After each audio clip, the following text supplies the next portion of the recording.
జై శ్రీరామ్. శ్రీమాత్రే నమః. శ్రీ గురుభ్యో నమః. 2024 సంవత్సరం జూలై 28వ తారీఖు నుంచి 2024 సంవత్సరం ఆగస్టు 3వ తారీఖు వరకు కూడా వార ఫలితాలు ద్వాదశ రాశుల వాళ్ళకి మరియు ద్వాదశ లగ్నాల వాళ్ళకి ఈ రాశి ఫలితాలు ప్రసాదించే గ్రహదేవతల యొక్క గ్రహ గమనాలు ఒకసారి చూద్దాం. వృషభ రాశిలో మంగళ గురు సంచారం, కర్కాటక రాశిలో రవి శుక్రుల సంచారం. శుక్రాచార్యుల వారు కర్కాటక రాశిలోంచి ఈ ఆగస్టు నెల ఫస్ట్ తారీఖు నుంచి సింహరాశిలోకి అడుగుపెట్టబోతూ ఉన్నారు. అక్కడ బుధుడి సంచారం సింహరాశిలో ఉంది. కేతు యొక్క సంచారం కన్యారాశిలో, వక్రించిన శనైశ్వరుడు కుంభరాశిలో ఉన్నాడు. అలాగే రాహుదేవుని సంచారం మీనరాశిలో జరుగుతూ ఉంది. అన్ని రాశుల్ని వేగవంతంగా చుట్టూ వచ్చే చంద్రభగవానుడు మేషరాశి నుంచి మిథున రాశి వరకు ఈ వారం మొత్తం కూడా ఆయన సంచారం సాగిస్తూ ఉన్నారు. ఈ వార ఫలాలు తెలుసుకోవడానికి ముందుగా ఒక చిన్న క్లారిఫికేషను, అందరికీ ఉండే సందేహము. ఇప్పుడు కొంతమందికి వాళ్ళ రాశి తెలుస్తుంది, కొంతమందికి వాళ్ళ లగ్నము రాశి రెండు తెలుస్తాయి. మీ లగ్నం, మీ జన్మ లగ్నం మీకు తెలిసి, మీ జన్మరాశి మీకు తెలిస్తే మీ రాశి ప్రకారం మీరు రాశి ఫలితాలు చూసుకుంటారు. మీ జన్మ లగ్నం మీకు తెలిస్తే కనుక ఆ లగ్నం ఏ రాశిలో పడిందో ఆ రాశి యొక్క ఫలితాలు కూడా చూసుకోవడానికి ప్రయత్నించండి. ఉదాహరణకి మీరు మేషరాశిలో పుట్టారు, కానీ మీ లగ్నం మీనలగ్నం అయితే మీరు మీనలగ్న ఫలితాలు కూడా, అంటే మీనరాశి ఫలితాలు కూడా మీరు చూసుకోవాల్సి ఉంటుంది. ఇప్పుడు రాశి మేషరాశి, లగ్నం కూడా మేషలగ్నం అయితే ఇంకొకటే రాశి ఫాలో అయితే సరిపోతుంది. ఇప్పుడు దీంట్లో బెనిఫిట్ ఏమవుతుందంటే లగ్నం ఏ రాశి అయిందో అది చూసుకోవడము, మన రాశి చూసుకోవడం వల్ల రెండిట్లో పాయింట్స్ని మనం ఎక్స్ట్రాక్ట్ చేసుకోవాలి. ఇప్పుడు మేషరాశి సపోజ్ ఏదైనా రాశి వాడికి బాగాలేదన్నారు అనుకోండి, మీ లగ్నం పడ్డ రాశి బాగుంది అనుకోండి, అప్పుడు అది యావరేజ్గా వెళ్తుందని మీరు అర్థం చేసుకోవాలి. రెండు బాగుంటే చాలా బాగా ఉంటుంది, రెమెడీస్ చేసుకుంటే ఇంకా చాలా బాగా ఉంటుంది. రెండిట్లో బాగోకపోతే ఖచ్చితంగా రెమెడీస్ చేసుకోవాలని అర్థం. అయితే దీనికి తోడు మనం మీ జన్మ గ్రహస్థితిని కూడా పరిశీలించాలి.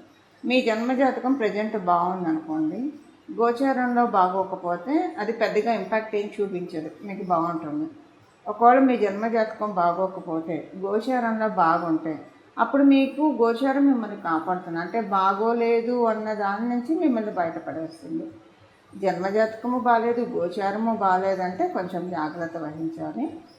రెండు బాగున్నాయి అనుకోండి, మీ జన్మజాతకం బాగుంది, గోచారం బాగుందంటే చాలా బాగా ప్లస్ జరుగుతుందని చెప్పి అక్కడ మీరు నోటీస్ చేయాలి. సో మీరు కొంచెం మీ పనులు వేగవంతం చేసుకోవడం, ఉద్యోగానికి సంబంధించిన ట్రయల్స్ కొంచెం ఎక్కువ వేయడం, ఏ సబ్జెక్టు నేర్చుకుంటే ఇంకా మీరు ఉద్యోగంలో వెల్వర్స్ అవుతారా అలాంటివి, వ్యాపారస్తులు కూడా ఫోకస్డ్గా వర్క్ చేయడము, ఇలాగా మనం పనిచేసే మనం చూస్ చేసుకున్న ఫీల్డ్స్లో ఎక్కువ అటెన్షన్ గ్రాప్ చేస్తే సమయం బాగా ఉన్నప్పుడు ఎక్కువగా మనకి ఫలితాలు రావడానికి అవకాశం ఉంటుంది. అందుకే కదా దీపం ఉండగానే ఇల్లు చక్క పెట్టుకోవాలని మన పెద్దలు ఎప్పుడు చెప్తూ ఉంటారు.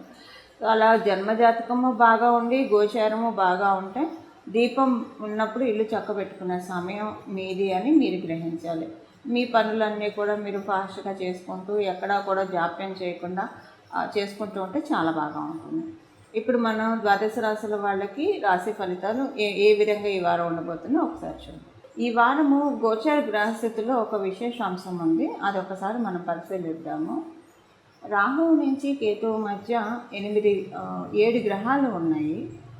అంటే శనీశ్వరుడు ఒక్కడే బయట ఉన్నాడు. మంగళ్, గురు, చంద్రుడు, రవి, శుక్రుడు, బుధుడు, వీళ్ళందరూ కూడా ఈ గ్రహాలన్నీ కూడా రాహు కేతు యాక్సెస్లో ఉన్నాయి. అంటే రాహువు నుంచి కేతువుకి మధ్యలో గ్రహాలన్నీ ఉన్నాయి, 6 గ్రహాలు ఉన్నాయి. శనీశ్వరుడు ఒక్కడే, ఆయన విడిగా కుంభరాశిలో ఉన్నారు. సో కేతువు నుంచి రాహువు మధ్యలో గ్రహాలన్నీ ఉన్నాయి. రాహువు నుంచి కేతువు కానీ కేతువుకి రాహువుకి మధ్య యాక్సిస్లో 6 గ్రహాలు ఉన్నాయి. సో ఇది అపసవ్యంగా కేతువు అండ్ రాహు వీళ్ళిద్దరూ కూడా అపసవ్యంగా ట్రావెల్ చేస్తూ ఉంటారు. కాబట్టి సో కేతువు నుంచి రాహువుకి 6 గ్రహాలు ఉన్నాయి. ఇది ఒక మంచి ఇంపాక్ట్ అని చెప్పాలి. సో ఈ మంచి ఇంపాక్ట్ ఏ విషయాల్లో మనకి వర్కౌట్ అవుతుంది, ఇవన్నీ కూడా మన ద్వాదశ రాశుల వాళ్ళకి విడివిడిగా తెలుసుకున్నాము. ఈ ఇంపాక్ట్ మేజర్గా మనం కొన్ని పాయింట్స్లో చెప్పాలంటే కనుక 1, 2, 3 క్లుప్తంగా చెప్పాలంటే కనుక మేజర్గా మనశ్శాంతిని ప్రసాదిస్తుందండి, చాలా మనశ్శాంతిని ప్రసాదిస్తుంది. ఒక రకమైన ధైర్యాన్ని మనలో నింపుతుంది, ఒక స్ఫూర్తిని మనలో నింపుతుంది. మనం ఏదైనా కూడా ఎంత పెద్ద టాస్క్ ఉన్నా కూడా మనం నిర్వర్తించగలుగుతాం. ఇప్పుడు విద్యార్థినులకైతే కాంపిటేటివ్ సక్సెస్ చాలా బాగా ఇస్తుంది. ఇప్పుడు ఉన్న ఈ యాక్సెస్ నిస్సందేహంగా చాలా మంచి యాక్సెస్ ఇది. కాంపిటేటివ్ సక్సెస్ని చాలా బాగా ఇస్తుంది. అదే విద్యార్థులకి ఇప్పుడు లైఫ్లో ప్రతి ఒక్కరం కూడా ప్రతి విషయాన్ని కంపీట్ చేసుకుంటూ వెళ్ళాలి మన లైఫ్లో. సో అలా కంపీట్ చేసుకుంటూ వెళ్ళడానికి కూడా ఇప్పుడు గోచారంలో కేతువుకి మరియు రాహువుకి మధ్యలో గ్రహస్థితులు అన్నీ కూడా, లేదా రాహువు నుంచి కేతువుకి మధ్యలో 6 గ్రహాలు ఉన్నాయి. ఇవన్నీ కూడా వీటన్నిటికీ కూడా సపోర్ట్ చేస్తూ ఉన్నాయి. శనీశ్వరుడు ఒక్కడు బయట ఉన్నాడు. సో ఇది ఒక గుడ్ కాంబో అని చెప్పాలి. ఎందుకంటే వీళ్ళిద్దరూ అపసవ్య మార్గంలో వెళ్తాడు. కేతువు తర్వాత కన్యారాశి నుంచి తులారాశికి వెళ్ళాడు, సింహరాశికి వస్తాడు. రాహువు తర్వాత మీనరాశి నుంచి మేషరాశికి వెళ్ళాడు, ఆయన వచ్చేది కుంభరాశిలోకి వస్తారు. సో ఇప్పుడు అపసవ్యంలో గ్రహాలన్నీ, అంటే ఈ రాహుకేతు యాక్సిస్లో అపసవ్యంలో గ్రహాలన్నీ ఉన్నాయి కాబట్టి ఇది ఒక మంచి స్ఫూర్తిని, ధైర్యాన్ని తెస్తుందండి. చాలా విషయాల్లో చాలామందికి ఏదన్నా చేద్దామని వాళ్ళు వెనకంచి వేసుకొని ఉన్నా, లేదా ఇన్నాళ్ళు వాళ్ళు ఎంత ఎఫర్ట్ పెడుతున్నా వాళ్ళకి సరైన గ్రోత్ రాలేదని అనుకున్న వాళ్ళకి ఇలా అందరికీ కూడా చాలా మంచి శుభ ఫలితాన్ని ఇప్పుడు ప్రజెంట్ అందించబోతున్నాయి గోచరంలో ఉన్న గ్రహ దేవతలు. ఇప్పుడు మనం విడివిడిగా ఒక్కొక్క రాశుల వాళ్ళకి ఈ ఇంపాక్ట్ ఏ విషయాల్లో మంచి చేయబోతున్న అంశం మనం ఇక్కడ చూద్దాము. తులారాశి మరియు తులా లగ్నంలో పుట్టిన వాళ్ళు, మీరు తులారాశిలో పుట్టిన వాళ్ళకి, మీరు వ్యాపారస్తులైతే ఈ వారం చాలా బాగా ఉంది. మీరు వ్యాపారస్తులే ఒకవేళ ఎక్స్పోర్ట్ అండ్ ఇంపోర్ట్ వ్యాపారం చేసేవాళ్ళు అయితే కనుక ఇంకా అద్భుతంగా ఉంది. ఎక్స్పోర్ట్ అండ్ ఇంపోర్టు ఆలోచన ప్రారంభించడానికి కూడా, అంటే కొంతమంది ఎక్స్పోర్ట్ అండ్ ఇంపోర్ట్ లేకపోతే ఉన్న చోటైనా ట్రాన్స్పోర్ట్కి సంబంధించిన వాటిల్లో కూడా మీకు ఈ వారము చాలా చక్కగా ఉంటుంది. ఒకవేళ మీరు ట్రాన్స్పోర్ట్ సంబంధించిన రంగాల్లో ఉన్నా, లేదా బోర్వెల్లు వీటికి సంబంధించిన బిజినెసెస్లో ఉన్నా కూడా మీ అందరికీ కూడా ఈ వారం చాలా అనుకూలంగా ఉంది. మీరు వివాహ ప్రయత్నాలు చేస్తూ ఉంటే మీ వివాహ ప్రయత్నాలన్నీ కూడా ఈ వారం ముమ్మరం చేయండి, సఫలీకృతమవుతుంది. మంచి మ్యాచ్, బెస్ట్ కంఫర్టబిలిటీ ఉన్న మ్యాచ్ మీకు దొరుకుతుంది. ఇది మీరు ఆడైనా సరే మగ అయినా సరే. మీ లైఫ్ పార్ట్నర్కి మంచి సమయము, మంచి శుభ సమయము ఈ వారము. మీ లైఫ్ పార్ట్నరు ఏదన్నా ప్రయత్నాలు చేస్తూ ఉంటే, వృత్తిపరంగా ప్రయత్నాలు చేస్తూ ఉన్నా, లేదా ఆల్రెడీ ఏదో ఒక వృత్తి పర్సూ చేస్తూ ఉన్నా కూడా, ఏదైనా వృత్తిలో ఉన్నా కూడా, అంటే ఉద్యోగం చేస్తూ ఉన్నా, వ్యాపారం చేస్తూ ఉన్నా, ఈ వారం మీ గోచర గ్రహస్థితుల రీత్యా వాళ్ళకి చాలా బాగా ఉంది. అసలు ఏం చేయకపోతే న్యూ స్టార్టప్కి కూడా ఈ వారము చక్కగా అవకాశం ఉంది తులారాశి మరియు తులా లగ్నాల్లో పుట్టిన వాళ్ళకి. అదేవిధంగా ఆర్థికంగా ఈ వారం చాలా బాగా ఉంటుంది. అలాగే అట్ ద సేమ్ టైం కొంచెం ఖర్చుల నియంత్రణ కూడా అవుతాయి. కొన్ని ఖర్చులు మీరు తప్పదు పెట్టాలనుకున్నవి సడన్గా స్కిప్ అయిపోతావు. పెట్టాల్సిన అవసరం రాకుండా మీకు సేఫ్ గార్డ్ అవుతారు. ఈ వారం డెస్టినీ మిమ్మల్ని కాపాడుతుంది. అలాగే డబ్బు సేవింగ్స్కి కూడా అవకాశం ఉంది. మీ జన్మజాతకం సహకరిస్తే కనుక డబ్బు సేవింగ్కి అవకాశం ఉంది. కానీ మీ జన్మజాతకం సహకరించకపోతే మీకు అనవసరమైన ఖర్చులన్నీ కట్ డౌన్ అవుతాయి. ఫైనాన్షియల్గా అయితే బాగా ఉంటుంది ఈ వారము. అలాగే మీకు సొసైటీలో ఒక మంచి పేరు, గుర్తింపు, గౌరవము ఇలాంటివన్నీ చక్కగా వస్తాయి. ఉదాహరణ మీరు విద్యార్థినులు అయితే కనుక మీ ఇంట్లో ఉన్న వాళ్ళకి డబ్బు ఖర్చు సేవ్ అవుతుంది. ఏదో ఒక పెద్ద ఖర్చు తప్పదు పెట్టాలనుకున్నది, అది అంటే పెట్టకపోయినా పర్వాలేదు అనుకున్న ఖర్చు తగ్గుతుంది. లేదా ఆ ఖర్చుకి తగ్గ డబ్బులు వేరే చోట నుంచి అన్నా వస్తాయి. ఇలా ఖర్చు పెట్టకపోతే వేరే చోట నుంచి అయినా ఆ డబ్బులు సమకూరుతాయి. ఇలా ఉంటుంది. విద్యార్థులకి ఈ వారం చక్కగా ఉంది. ప్రత్యేకించి విద్యార్థులకి ట్రావెలింగ్ ఎక్కువగా ఉంటుంది ఈ వారం. అలాగే మీ పిల్లలకి కూడా, మీరు తులారాశి తులా లగ్నంలో పుట్టి ఉంటే కనుక మీ పిల్లలకి కూడా ట్రావెలింగ్ ఈ వారం చాలా బాగా ఉంది. ఈ అంశాల్లో తులారాశి తులా లగ్నంలో పుట్టిన వాళ్ళకి ఈ వారం అనుకూలతలు ఉన్నాయి. చూసారు కదండి మీ రాశి యొక్క ఫలితాలు. ఇప్పుడు ఏ పరిహారం చేసుకుంటే చక్కటి ఫలితాలు ఉంటాయి ఈ వారం మొత్తం కూడా, అదొకసారి మనం పరిశీలిద్దాము. ఈ వారం మొత్తం కూడా ద్వాదశ రాశుల వాళ్ళు మరియు ద్వాదశ లగ్నాల వాళ్ళు, కేతు భగవానుడు అసలు యాక్చువల్గా డిటాచ్ చేస్తాడు మనకు అన్నిటి నుంచి. కాకపోతే ఇప్పుడు కాలగమనంలో ఒక రకంగా కాలామృత యోగంలో ఆయన మనకి ఫలితాన్ని ఇస్తూ ఉన్నాడు. కాబట్టి కేతు భగవానుడు ఇచ్చే ఫలితాన్ని మనం అందుకోవడానికి గణపతి యొక్క పూజ, గణపతి యొక్క ప్రార్థన మనం చేయాలి.